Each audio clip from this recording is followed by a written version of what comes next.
എറണാകുളം മൂവാറ്റുപുഴയിൽ വെട്ടിപ്പൊളിച്ച റോഡ് പൂർവ്വസ്ഥിതിയിലാക്കാത്തതിനെതിരെ ഒറ്റയാൾ സമരം നടത്തി എം.ജി. ഷാജി. റോഡ് പൊട്ടിയതിനെ തുടർന്ന് സമീപ പ്രദേശത്ത് അപകട സാധ്യത നിലനിൽക്കുന്ന സാഹചര്യത്തിലാണ് ഷാജി രംഗത്തെത്തിയത്. മൂവാറ്റുപുഴ പോസ്റ്റ് ഓഫീസ് ജംഗ്ഷനിലായിരുന്നു ഷാജിയുടെ വ്യത്യസ്ത പ്രതിഷേധം.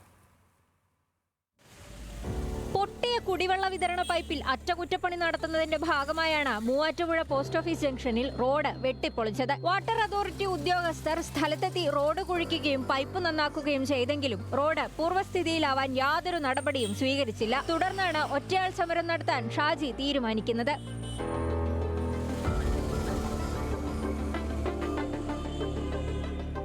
പ്രദേശത്തെ അപകട സാധ്യതയെ മുന്നിൽ കണ്ടാണ് ഷാജി പ്രതിഷേധവുമായി രംഗത്തെത്തുന്നത്. പ്ലക്കാർഡ് പിടിച്ച് കുത്തിപ്പൊളിച്ച റോഡിന് മുകളിൽ കിടന്നായിരുന്നു ഷാജിയുടെ പ്രതിഷേധം. വാട്ടർ അതോറിറ്റി അധികാരികൾ റോഡ് നന്നാക്കുന്നതിൽ അനാസ്ഥ തുടരുകയാണെന്ന് ഷാജി ആരോപിച്ചു.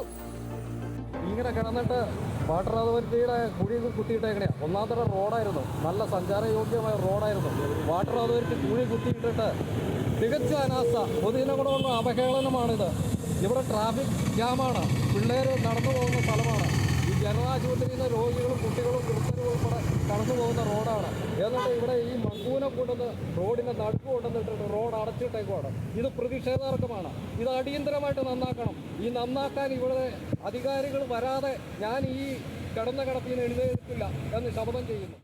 നഗരവികസനത്തിന്റെ ഭാഗമായി പുതിയ ടാറിംഗ് ഉൾപ്പെടെ നടത്തിയ റോഡാണ് ഇത്തരത്തിൽ കുത്തിപ്പൊളിച്ചത്. അപകടം സംഭവിക്കാതിരിക്കാൻ താൽക്കാലിക മറ സ്ഥാപിച്ചിരുന്നുവെങ്കിലും അതൊന്നും അപകടത്തെ തടയുന്നതിന് കാരണമായില്ല. അധികാരികൾ ഇടപെട്ട് റോഡ് ടാറിംഗ് ഉൾപ്പെടെ എത്രയും വേഗം പൂർത്തിയാക്കണമെന്നാണ് നാട്ടുകാരുടെ ആവശ്യം. ന്യൂസ് മലയാളം, കൊച്ചി.